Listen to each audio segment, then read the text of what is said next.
Should free agents want to play with LeBron? LA's a cool town. I mean, the Lakers are still the Lakers. We were joking in the back. I said, look, you know, people really underestimate this free agency stuff. If LeBron wants to recruit and Magic Johnson wants to recruit, you're going to listen.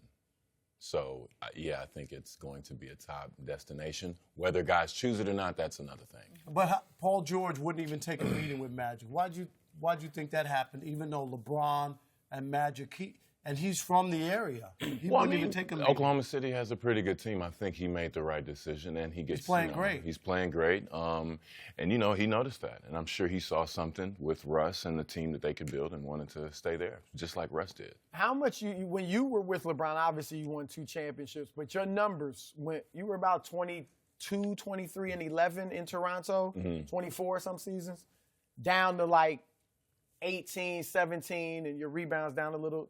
Do you think some guys look at playing with LeBron as, if I play with LeBron, my numbers are going to drop. I'm not going to be able to play my game. Your game changed. Yeah.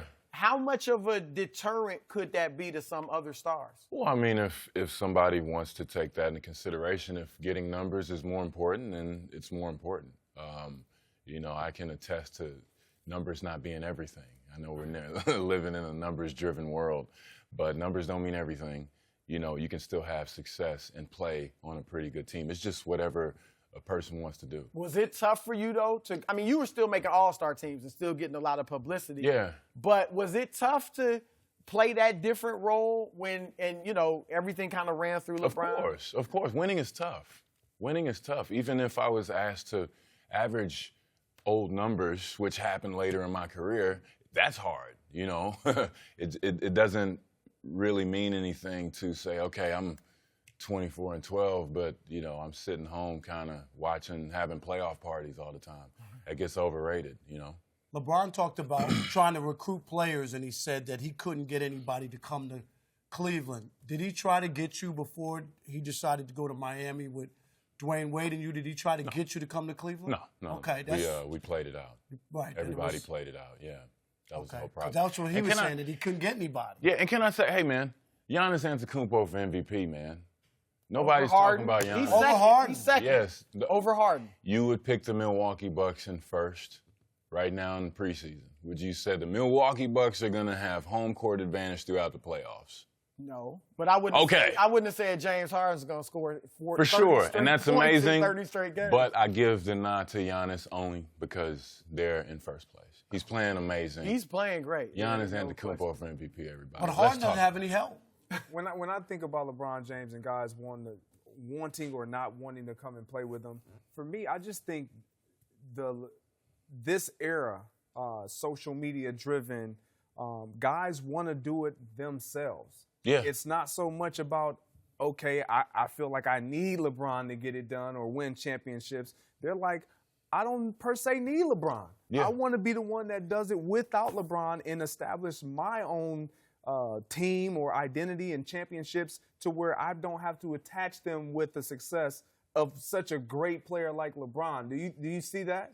No, absolutely. The new generation is coming in, it's really here, and they're trying to establish themselves, you know. So that's a part of being a young player and wanting to establish yourself in the NBA, saying I can do it myself, and that's great. It's like I say, it's a team sport, so you're going to have to find yourself in a position to be able to do that. Everybody wants to be a franchise player, but that's just not the case.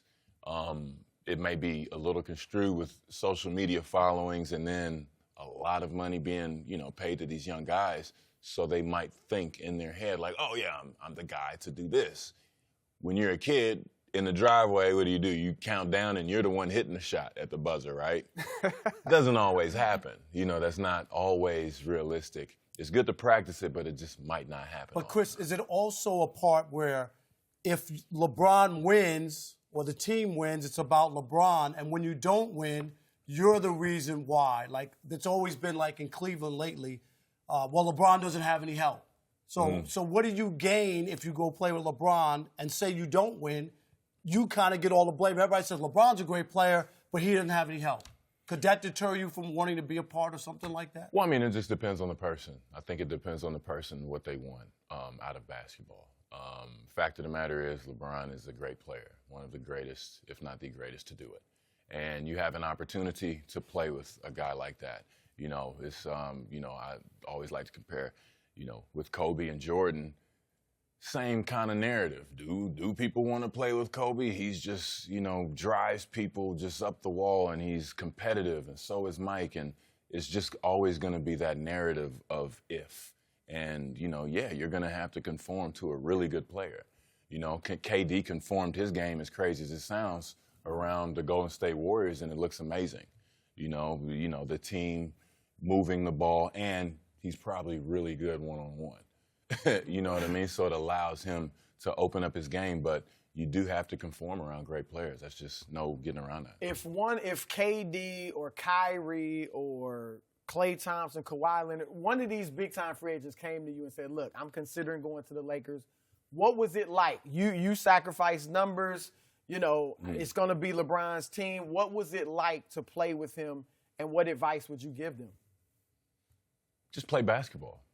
It's basketball at the end of the day. That's the best part. But it's different than you were used to playing. Yeah, you can get more shots now, so it's a little, I don't, what do people want? And it's always this narrative where, we're always talking about, LeBron, you have to deal with that. I think that's the biggest thing you have to deal with is the media narrative and kind of navigating that and not really slipping up all the time. That's pretty much like number one. And it's just, you're going to be under the microscope. That's just a fact of the matter. So if you don't understand what that means, you'll learn. If you don't want to understand what that means, then sign somewhere else. There's a lot of teams with cap space. I'm going to say this because Rob is being very modest and mild right now. He does not want LeBron to be successful. That's not true. And he does not want... That's not true. I don't want him to be successful. You don't want him making the playoffs. They're not going to make the playoffs based on the team that he has. Right now, the way he's posing all these questions and trying to... He's playing the nice guy. No, I'm not. He wants to see if he can pull you over. But he wants LeBron and the Lakers to miss the playoffs. I don't really believe he wants to see LeBron acquire another talent because he wants to be able to say, nobody wants to play with LeBron James. I'm just giving you the facts of what's happened. That's why I asked him the question about LeBron said he tried to attract people to Cleveland. But you said that that conversation. It was me. Well, and he played there for 7 years. Right, but he never talked to you really about it. Yeah, that was me. Okay. He went to the finals. That's pretty good. Who's going to go to Cleveland, especially when seriously, especially when the salary cap was tight. It's not like it is today. Cleveland has more flexibility.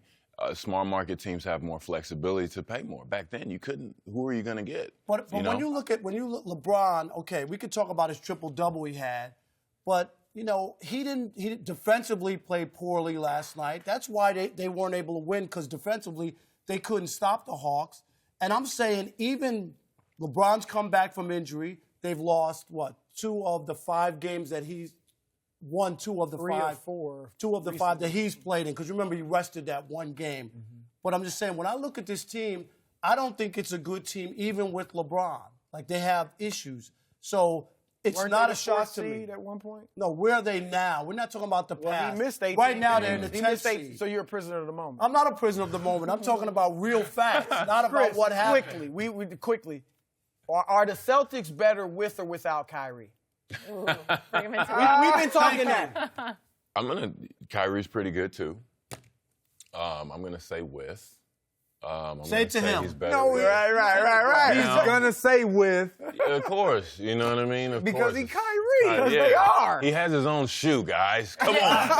You got to have your own shoe. You got to be pretty good. If you he see makes him, my point. You see when he finishes in the lane doing all that, and the step back. You were there. He's pretty good. You guys can bet some sneakers on it. Chris Bosh, the 4th player in Miami Heat history to have his jersey retired next month. Congratulations, and thank you so much for coming in. Thank you very much. I great appreciate to have you.